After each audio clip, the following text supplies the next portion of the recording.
Olá, minhas traças, sejam bem-vindos de volta ao canal Leia Preta Leia, este lugar onde a gente sempre fala sobre literatura empoderadora e significativa, porque aqui eu acredito piamente que a literatura, a educação e a cultura são as melhores ferramentas para reduzir as desigualdades e empoderar pessoas. E falando em empoderamento, estou aqui gravando hoje com o meu lindíssimo batom vermelho, porque o batom vermelho se tornou ao longo dos anos um puta símbolo do feminismo, da luta feminista, principalmente no período pós-guerra.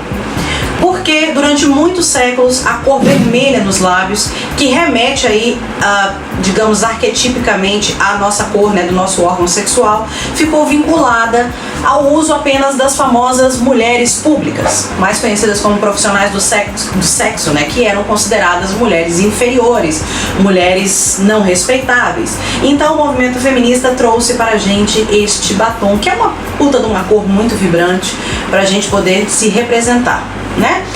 Então eu tô aqui usando, né, o meu batom Dior 999, que eu comprei numa época, uns 6 ou 7 anos atrás, quando eu achava que era aceitável pagar R$120 no batom, né, gente? Nessa época eu tava mais alinhada com o feminismo liberal, achava que a gente tinha que se empoderar comprando coisas, né?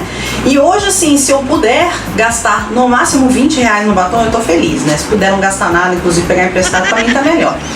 Aliás, agora porque eu tô pensando, alguém sabe aí se batom vence? Porque se vence esse aqui com certeza tá vencido já. Bom, voltando ao assunto que nos interessa, que é a resenha de hoje. A resenha de hoje tem a ver sim com o feminismo, com alguma aura, pitadas, temperos feministas, que é a resenha do livro Anne de Green Gables, né, que foi escrito pela Lucy Maud Montgomery.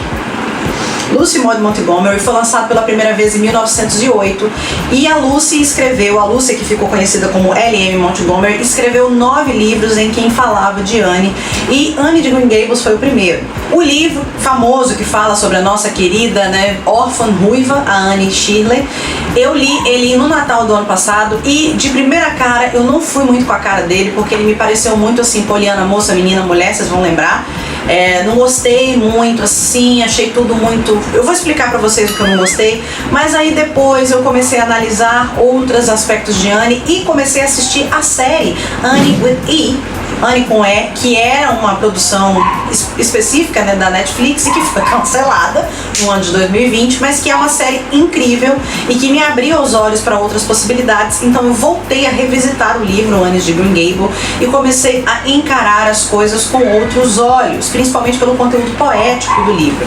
E aí eu queria fazer já o nosso merchan, né, a nossa parceria com o Instituto Mojo, que acabou de lançar Anne de Green Gables e o Jardim Secreto, que também é de uma outra autora, que inclusive o Jardim Secreto acho que é a nossa próxima resenha, ou a outra, não sei, da outra semana, e tá com uma edição lindíssima, com a capa rosa, super decorada, que vem inclusive com um panfleto de um evento que a Anne participa no meio do livro, e o livro está por R$ 49,90 no site da Mojo, do Instituto Mojo. E como eu não estou mais com o meu livro do Anne de Green Gables, a minha edição, né, original, vou colocar aqui fotinhos, aliás, a Bia vai colocar aqui fotinhos dessa edição maravilhosa. A Bia coloca em tudo pro povo olhar como essa edição está incrível do Instituto Mojo.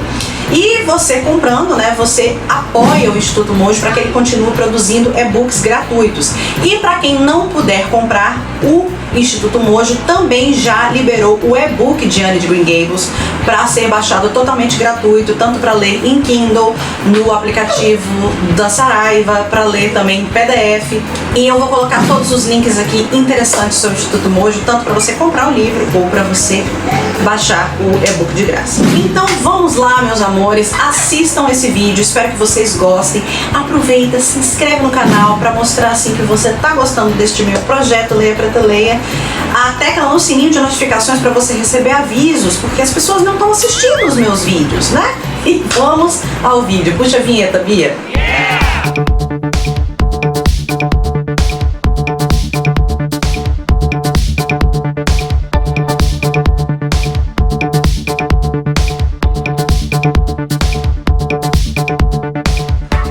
Bom, gente, vamos começar falando sobre Lucy Maud Montgomery, que ficou conhecida como L.M. Montgomery. E aí, por que ela ficou conhecida?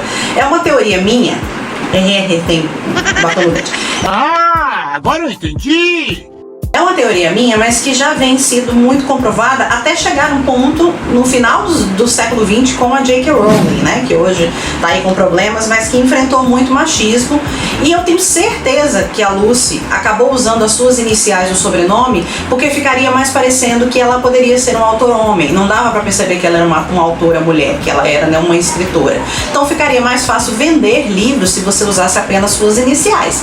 E isso foi usado por muitas autoras e chegou até o ponto de autoras como Jane Austen e a própria Mary Shelley, no século XIX, por exemplo, não publicarem livros, né, com os seus nomes, publicarem como autor anônimo. A Lucy, ela era uma escritora canadense que nasceu em 1874 na Prince Edward Island, na ilha do Príncipe Eduardo, que é justamente onde passa a nossa saga de Anne Shirley. E ela faleceu em 1942, né? E o cenário de Anne é muito dentro dessa ilha que faz parte do Canadá. A Lucy, infelizmente, teve uma vida super complexa e muito triste porque ela perdeu a mãe quando ela não tinha nem 2 anos de idade e o pai ficou tão devastado com a morte da mãe que colocou ela para morar com os avós maternos. Então os avós levaram ela da Prince Edward Island, que é um lugar assim super paradisíaco, maravilhoso, inclusive aparece muito na série de Anne, e os avós levaram ela para viver em Cavendish.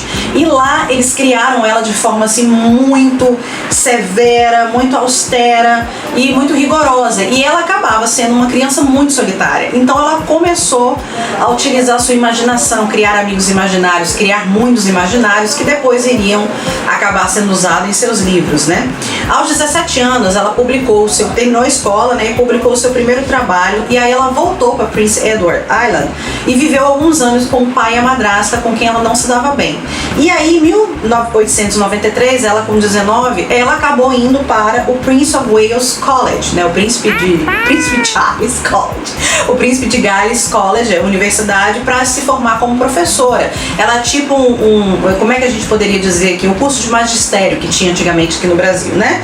E em 1895 ela se formou professora em Charlottetown e depois ela se mudou para Halifax porque ela foi fazer faculdade, né? Que é uma coisa bastante rara para as mulheres na época.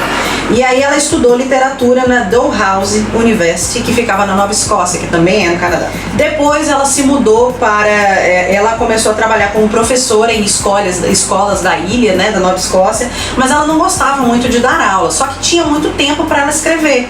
Então ela que aproveitava, né, para ganhar o seu dinheiro e produzir também escritas, contos, porque ela era uma excelente contista. A partir de 1897, ela teve vários amigos, vários playmates e flertou com um monte de rapazinhos e acabou sendo pedida em casamento umas, 4 vezes, né? E ela negou todos eles. E nesse período, entre 1897 e 1907, ela publicou mais de 100 histórias em jornal. Então ela era muito prolífica, ela escrevia muito. E aí, em 1897, ela acabou aceitando um pedido de casamento de Ed Seaman, porque ela acreditava que, apesar de algum dia ela conseguir ganhar o próprio dinheiro, ela não conseguiria se estabelecer com aquela renda. Então ela precisaria de um marido, e ela também acreditava que precisava ter amor e alguém para cuidar dela, que era uma coisa que ela nunca tinha tido, né? Mas aí, em algum momento, ela rompeu com ele, se desiludiu com ele e ficou anos sem se casar. Em 1898, ela voltou para Cavendish para viver com a avó, que agora era viúva. E aí ela trabalhou em Halifax para os jornais Chronicle e Echo em 1901 e 1902. E aí ela voltou para viver com a avó, né? E nisso ela acabou se inspirando para escrever esse primeiro romance que se passaria na Prince Edward Island, né? E ao longo dos próximos 13 anos, a Lucy, ela cuidou da avó em Cavendish e acabou isso coincidindo com o período em que ela mais rendeu em termos de escrita. E ao mesmo tempo ela começou a ganhar din-din pelas suas escritas, principalmente porque Anne de Green Gables e as suas sequências, né, logo em 1908, foram sucessos de venda, inclusive sucessos internacionais, foram assim best-sellers da época. E ela começou a ganhar dinheiro, só que embora ela estivesse satisfeita com o rendimento, ainda não parecia ser o suficiente para uma moça, né, de classe educada se sustentar. Então ela passou a dizer que o casamento ainda era uma opção necessária para as mulheres do Canadá. Então a gente já via ali uma centelha da Lucy falando de pautas que eram da primeira onda do feminismo, essa necessidade de você casar. Em momento nenhum ela vai falar sobre amor, paixão, filhos, não. Ela sente que é necessário casar.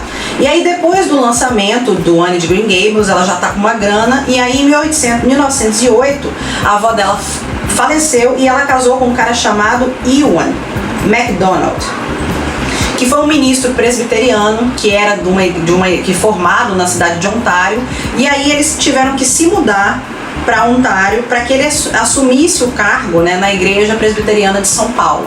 E ela viveu anos muito infelizes casada com esse cara. Ela escreveu muito nessa época, produziu muito, tanto que só de Anne tem 9 livros escritos, ela tem 20 livros publicados, na verdade, e ela ficou muito triste, ela era muito deprimida nesse casamento, porque ela vivia acumulando as funções da igreja, a função de mãe de família, a função de professora, e ela ao mesmo tempo tinha que conviver com aquela melancolia religiosa do marido dela, porque eles tinham toda aquela coisa da severidade, né, do comportamento, e ela acabou escrevendo muito, e escrevendo histórias muito bonitas como a de Anne, para que ela pudesse escapar do fato de que na vida pessoal dela ela estava muito infeliz, né? E ela escreveu os próximos 11 livros em Licksdale, que é uma casa que eles se mudaram depois que eles saíram de Ontário e que hoje é conhecida como o Museu de Licksdale de Lucy Montgomery, né? E aí depois, em 1926, eles se mudaram para um outro lugar, em Halton Hills, Ontário, e aonde fica o Lucy Montgomery Jardim Memorial. E no último ano da vida, a Lucy ela completou seu último livro, que é um conjunto de contos que falam de Anne e de seus familiares, só que eles são mais personagens secundários, que é The Blitz Are Quoted. São 15 histórias curtas que vão falar de Anne e de Matthew, de Marília, de formas assim indiretas. E agora vamos falar do livro, né? Que eu falei e não cheguei no livro. Como eu disse, após a sua publicação, o Anne de Green Gables ele se tornou uma literatura conhecida internacionalmente e chegou a ser traduzido para 20 idiomas logo de cara. E até hoje ele já vendeu 50 milhões de exemplares. Ele é uma literatura clássica, né, nos Estados Unidos e Canadá, mas se tornou mais famosa no Brasil, principalmente quando foi lançada a série em 2017. Anne with E no Netflix se tornou-se um boom e as editoras brasileiras começaram a trazer outras edições, né, de Anne de Green Gables para cá. Inclusive agora várias editoras estão trazendo outros livros da saga, da série, que ainda não haviam sido publicados no idioma brasileiro, né? E eu fiquei com a sensação de que o livro tem muito de autobiográfico. Os livros, né? É uma mistura da vida que ela tinha com a vida que ela queria ter, em termos da liberdade que Anne tem, que Anne é uma personagem muito livre, apesar de todas as restrições sociais da época, e ela tinha essa coisa de ser uma criança solitária, mas muito sonhadora, de ser uma criança que, no caso da Anne, era órfã, mas ela, que também meio que era órfã, que acabou sendo criada pelos avós, ou seja, uma criança que era criada por pessoas muito mais velhas do que ela, e que ela não tinha companhia. Depois essa coisa dela se tornar professora, dela fazer faculdade, né, dela adorar escrever, porque a Anne era uma super escritora, adorava escrever, inventar histórias. Então tem uma coisa muito autobiográfica, alguns temperos autobiográficos na história, né? E aí, como eu já disse, vocês podem acessar o primeiro Anne de Green Gables no Instituto Mojo, né? E esse livro vai contar a vida da Anne Shirley dos 12, que é quando a gente conhece ela, até os 17 anos, quando ela termina a história. Então existe uma ilha chamada, né, Prince Edward Island, que é onde a Lucy Maud viveu, e lá ela criou a cidade de Avonlea, ou Avonlea, né? Que é um lugar assim incrível. Na série vocês vão ver, porque no livro ela descreve como se fosse uma paisagem mágica. E fica parecendo que aquilo nem existe, mas quando você vê na série que foi gravada lá, você vê que realmente essa ilha é assim um esplendor. E aí ela criou a cidade de Avonlea dentro dessa ilha. E inclusive os livros da Anne de Green Gables estimulam muitos turistas até hoje a visitarem a Ilha do Príncipe Eduardo, justamente por causa da paisagem, né? E em Avonlea existe a fazenda de Green Gables, que pertence aos irmãos idosos e solteirões que são Matthew e a Marília Cutbeck. E eles já são pessoas que passaram dos 60 anos, nunca se casaram, nunca tiveram filhos. Eles são considerados pessoas esquisitonas, eles são uma família respeitada na sociedade, mas todo mundo acha eles muito esquisitos. O Matthew, por exemplo, vamos começar falando sobre o Matthew. O Matthew é um homem que não tem um horror de falar com mulheres de qualquer idade. Ele é apavorado com aquilo, ele não sabe se expressar, ele não é um cara que gosta de conversar e ele é muito mais envolvido com o serviço da fazenda, estudou por pouco tempo e depois se entrou logo para tratar da fazenda e dos bichos, né? E ele é um cara de poucas palavras, então não era assim um homem, um super partido. E aí a gente tem a Marília, que é uma mulher muito severa, muito áspera, uma mulher de poucas palavras também, mas muito assim rigorosa, muito... como é que seria a palavra? Não é cínica, não. Ela é muito...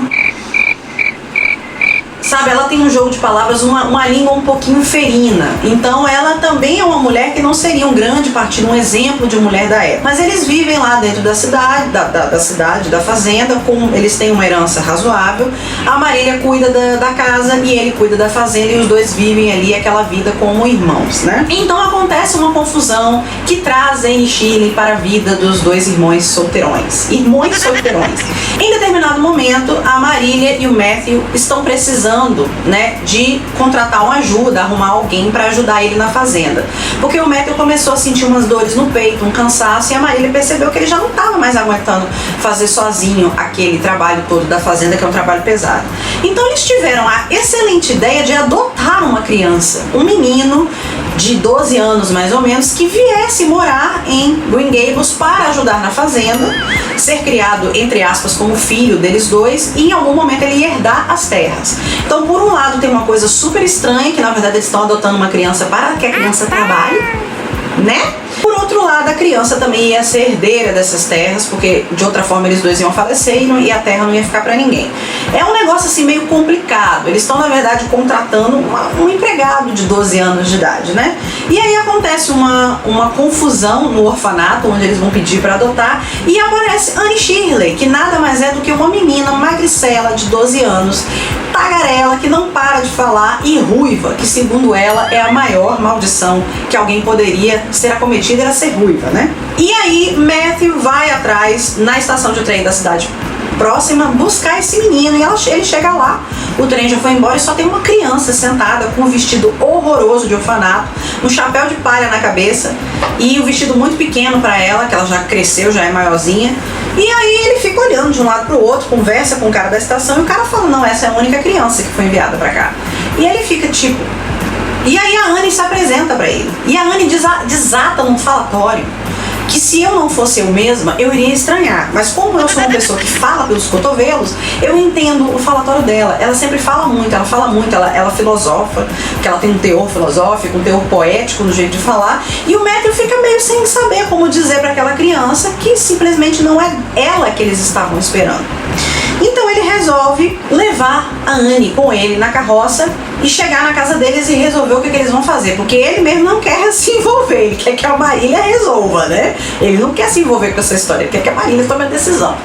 No longo do caminho, a Anne vai soltando toda a sua imaginação, toda a sua eloquência, porque ela é uma criança muito eloquente, ela lê muito, ela fala de forma poética, ela é super deslumbrada com as coisas bonitas do mundo, ela quer viver e ver tudo que é belo, e o Matthew se encontra encantado por aquela criancinha, e de repente sentindo pela primeira vez essa coisa paternal, né, que nunca surgiu nele. E aí ele chega em Green Gables e Marília não se impressiona tanto não. Marília fica pé da vida com a tal da confusão e resolve que no outro dia ela vai resolver aquilo e vai falar com a menina de forma muito seca: ei, não é você que a gente está esperando, a gente amanhã vai resolver essa situação, mas eu não vou te botar pra fora hoje à noite, você vai dormir aqui e amanhã a gente resolve. E nisso, minha filha, Anne tem o primeiro ataque do livro, porque a Anne chega a ataques, ela é super dramática. E me lembrou um pouco eu, né? Porque as crianças têm muita imaginação, que são muito principescas, elas são muito dramáticas, né? Ela se joga no chão, ela chora, mas era muito bom pra ser verdade, eu sonhei tanto que eu tinha conseguido uma família, que eu ia ser adotada, e aí vocês não me querem, e ela se joga no chão, se rasga, E aí a Marília se impressiona, fala, gente, graças a Deus que eu não adotei essa criança, porque eu vou querer esse monstrinho dentro da minha casa. Ela leva então a Anne para o sótão, porque na verdade ela tinha um quartinho separado para o menino, mas a Anne não pode dormir naquele quartinho que é para o menino, mas a Anne também não pode dormir no quarto de visitas porque é muito chique, então ela vai e leva a Anne para um quarto no sótão.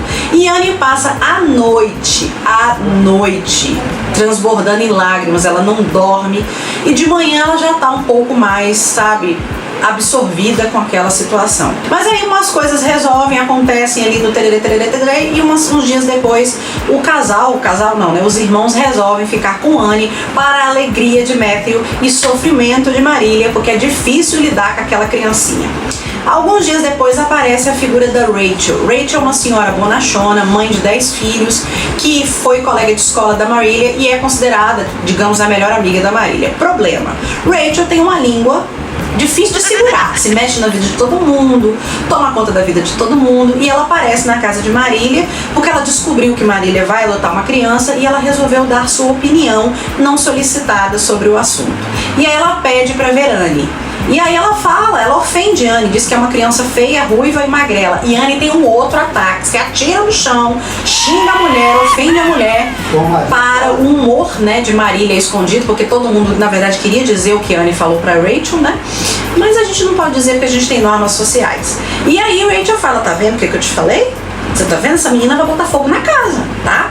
Mas aí Marília entende que é uma criança órfã, que vem de uma situação muito infeliz e que ela precisa insistir. E aí, em determinado momento, a Anne conhece Diana Barry, que é uma filha de uma vizinha que tem mais ou menos a idade dela, que elas vão estudar juntas na escola, e ela decide que Diana vai ser sua melhor amiga para sempre, para todos os restos. E a Diana é uma criança que não tem tanta imaginação como a Anne, mas ela tem um bom humor, um coração assim muito bonito, e elas duas mesmo que se completam, e ela embarca nas loucuras de Anne, né? Porque a Anne tem umas loucuras assim, ela é muito imaginativa e ela me lembrou muito eu, porque eu inventava cada coisa na minha cabeça, né?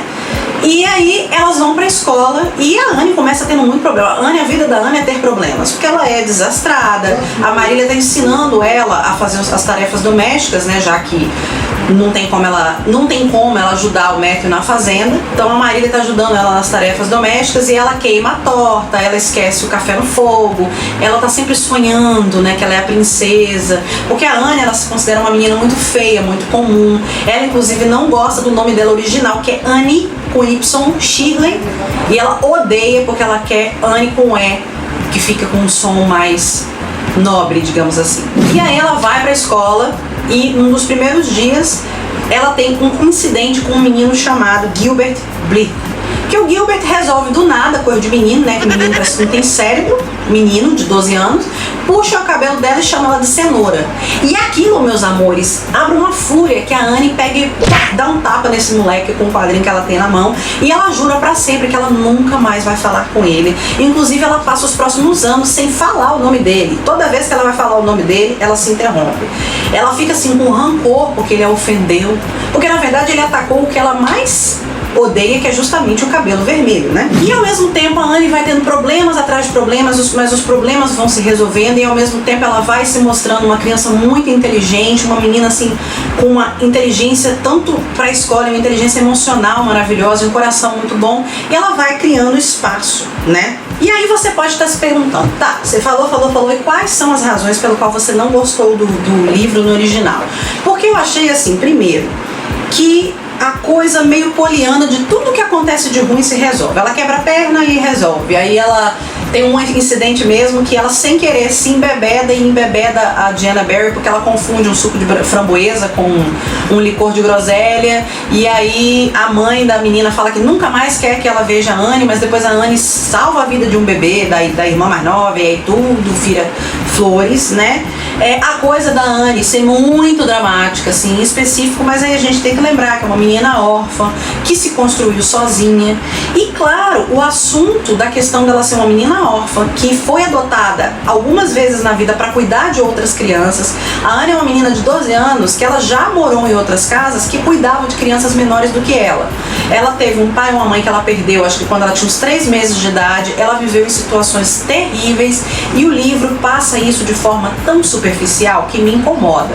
Eu não sei se isso vai aparecer em outros livros, mas isso me incomoda tanto, o fato de que, primeiro, essa questão da adoção de uma criança para trabalhar na casa, segundo, essa coisa da órfã, da criança órfã e trabalhar na casa dos outros e depois ser abandonada, e ela ter vivido de forma de tantos abusos e isso não ter sido absorvido pelo livro, assim. Mas eu acho que é porque não era essa a intenção.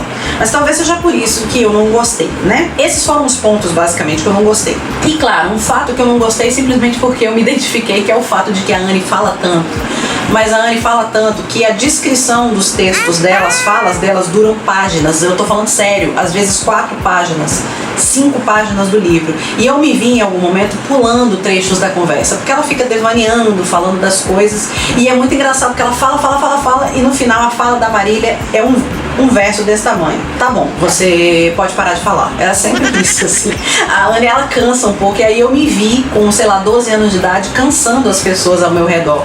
Porque se eu fosse transcrever tudo que eu falo, realmente daria 4 ou 5 páginas de texto, né, gente? Bom, vamos lá. Vou falar um pouco, então, rapidamente, sobre a série Anne with E, que a personagem principal é feita por uma atriz chamada Amy Beth McNulty. E essa menina tinha 16 anos quando a série estreou em 2017. E essa é uma série que é coproduzida entre a CBC, que é uma companhia de cinema, né, de produção no Canadá, e a Netflix. E ela estreou em 2017 e teve 3 temporadas. E aí foi a série de Anne com E que me fez gostar tanto da coisa de Anne. Primeiro porque o cenário, gente, que cenário extraordinário, lindo de morrer. Segundo, os atores são excepcionais. A mulher que faz a Marília encarnou a Marília, e a menina que faz a Anne, né, que é essa Amy Beth, ela é excelente atriz. Ela fala igual a Anne, e ela não é uma menina muito bonita, né, então ela tem toda aquela coisa da ruiva meio esquálida, que fala pelos cotovelos, e é super dramática, então ela é muito boa.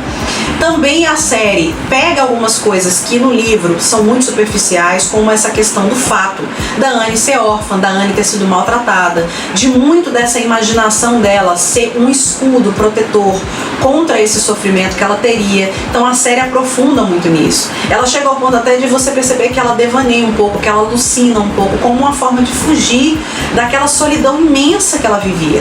A Anne construiu essa imaginação que vai a extremos, porque a imaginação dela até ultrapassa o limite, porque ela precisa de se proteger. E ao longo dos anos, quando ela já está com os Cuthbert, que ela tem suas amigas na escola, que ela tem a Diana, a imaginação dela vai ficando mais tranquila, mais suave, ela vai se tornando mais calma, porque agora que ela tem gente que ama e cuida dela, ela não precisa mais de toda aquela proteção. O Gilbert Blythe é colocado sobre uma luz mais favorável, porque no livro ele é apenas um menino que fica enchendo a paciência dela, que ela nunca mais vai falar na vida.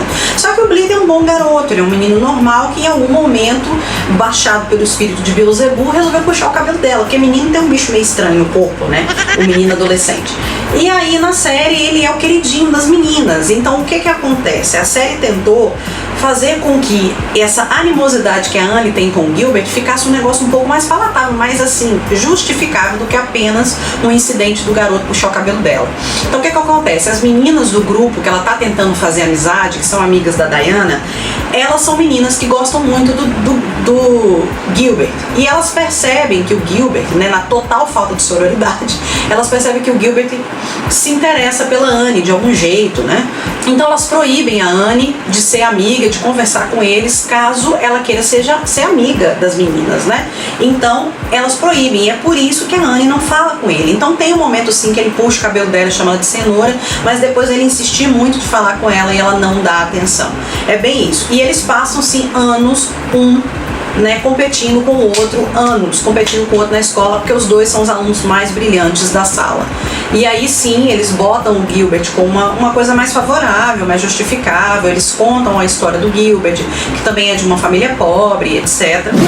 A série ela vai ter umas pitadas de feminismo, primeiro, porque tem alguns momentos em que a Anne fala por que as meninas não podem fazer o que os meninos fazem, por que os meninos acham que nós meninas somos inúteis e etc. E há momentos, inclusive, do surgimento de um clube de mulheres feministas, porque no livro fala muito, né, de algumas mulheres mulheres que são progressistas, que querem votar, e a Rachel é meio contra isso, embora a Marília não tenha muita opinião. Já na série, a Marília se tornou mãe de uma menina, então ela é convidada por esse grupo de protofeministas para fazer parte do grupo, para conversar, para trocar ideias, etc. Mas em determinado momento, as mulheres meio que expulsam ela do grupo porque a Anne fez alguma coisa errada. E aí ela bota o dedo na cara das mulheres e fala: ah, então seu feminismo só funciona para meninas de bom nascimento, de boa família. Quando se trata de uma menina órfã, que não tem ninguém que gosta dela, que não teve ninguém para amá-la e educá-la, aí vocês excluem ela. Então assim, fica muito claro aquela crítica, né, sobre até que ponto que o seu feminismo é feminismo. Outra coisa que a série faz muito é a questão de mais dramatização das situações que o livro coloca de forma muito superficial. Então tem um momento, por exemplo, em que a Marília fala que a Anne não vai morar com eles. A Anne então foge, né? E o Matthew vai atrás e fica toda aquela situação. Eles são uma família que tem uma profundidade emocional muito maior do que demonstrada no livro. Porque o livro também é uma literatura mais infanto-juvenil, né? Então não tem essa profundidade toda de caráter igual da série. E no fim, chegou ao pesadelo de todas as pessoas que amam série, né? Que é justamente uma das razões pelo qual eu não costumo curtir séries, principalmente essas que tem muitas temporadas. Primeiro porque nunca acabam, né? Pelo amor de Deus. Grey's Anatomy está aí para provar, nunca acaba. E segundo porque corre o risco da série ser o quê? Cancelada. Que foi o que aconteceu com Anne e com E em 2020. Porque aparentemente o contrato da CBC com a Netflix foi rompido, foi finalizado e não foi renovado. E aí a série não foi continuada. Também não sei como é que, se foi porque o público não estava assistindo, porque eu não sei como é que são os mecanismos da Netflix saber se a série está tendo uma boa repercussão ou não. A única coisa que eu talvez não tenha gostado da série é porque a série tem capítulos longos de 45, 50 minutos, mas esse não é o problema, é que os capítulos são arrastados, assim. Então você assiste às vezes 5 capítulos da série para você saber de uma situação que aconteceu no primeiro capítulo do livro. Essa questão, por exemplo, até eles adotarem a Anne chegar na casa, foi tipo 3 capítulos, 3 episódios. Então a série ela é muito mais arrastada do que o livro. E aí isso pode incomodar. E me incomodou um pouco também, porque as coisas demoravam muito para acontecer. Mas é porque a série tem essa temporalidade, essa coisa mais voltada para poesia, para o cenário, para os tempos das coisas acontecerem, para os silêncios que são importantes, né? E aí então ela acaba demorando um pouco. Você acaba esquecendo que você está assistindo, e aí você percebe que acabou 45 minutos e você fala: gente, jamais assisti 45 minutos, isso foi um filme de 2 horas, sabe? Então é uma série mais demorada de assistir mesmo, não é uma série que você vai sentar e conseguir assistir vários capítulos, porque ela é um pouco cansativa. Eu acho que talvez a única coisa que eu não gostei da série foi isso, assim, a demora pra acontecer, principalmente pra quem lê o livro, né? Bom, meus amores, este foi um vídeo enorme de 30 e tantos minutos, porque eu não sei fazer vídeos simplificados, vocês me assistem já sabem, mas espero que vocês tenham gostado e tenham tido uma boa visão sobre a história da autora, sobre, que tinha muito tempo que eu não falava, né, sobre a história da autora, sobre o livro Anne de Green Gables, que eu não gostei e passei a gostar depois. Vou ver se isso acontece com Garota no Lago também, que a Garota do Lago eu não gostei, não sei se vou voltar a gostar. Vou olhar com o livro com um pouco mais de simpatia no futuro. E também da série, que eu realmente achei maravilhosa, achei maravilhinda, né? Achei, usando uma palavra da Anne, eu não lembro, a Anne usa muitas palavras, ela é muito eloquente, assim. Quem me dera ser daquele jeito quando eu tinha 12 anos. Bom, mais uma vez, obrigado por estarem aqui em mais uma segunda-feira. Esqueci de falar na metade do vídeo para lembrar de vocês de dar o like. Por que é o like, gente? Esse joinha que vocês dão, ele mostra pro YouTube que vocês estão gostando dos meus vídeos. E aí o YouTube começa a fazer o quê? Oferecer mais vídeos meus e mais vídeos parecidos. Então dê o like para mostrar pro algoritmo, né? Porque o algoritmo do YouTube não é uma pessoa, né? É um algoritmo, é uma conta, é um robô. Para mostrar para ele que vocês gostam do meu conteúdo, que o meu conteúdo é de qualidade e quem sabe algum dia eu consigo monetizar este conteúdo, né? Aproveita, me siga no Instagram em @leiapretaleia, onde a gente sempre tem muito mais conteúdo do que no YouTube, porque lá eu posto muito mais, né? Até porque as temporalidades são diferentes e eu também... Ui! Falando igual a Nishida. Eu também estou no Twitter em @preta_leia, onde eu sempre comento algumas coisas lá. Então me siga no Twitter também. Essas informações estarão aqui na caixinha de descrição. Aproveitem para conhecer o meu segundo canal, Freewin. Vou colocar aqui na caixinha de descrição. Na caixinha aqui, no card e na caixinha de descrição. Era isso que eu tinha para oferecer para vocês hoje. Fico por aqui e até a próxima segunda-feira.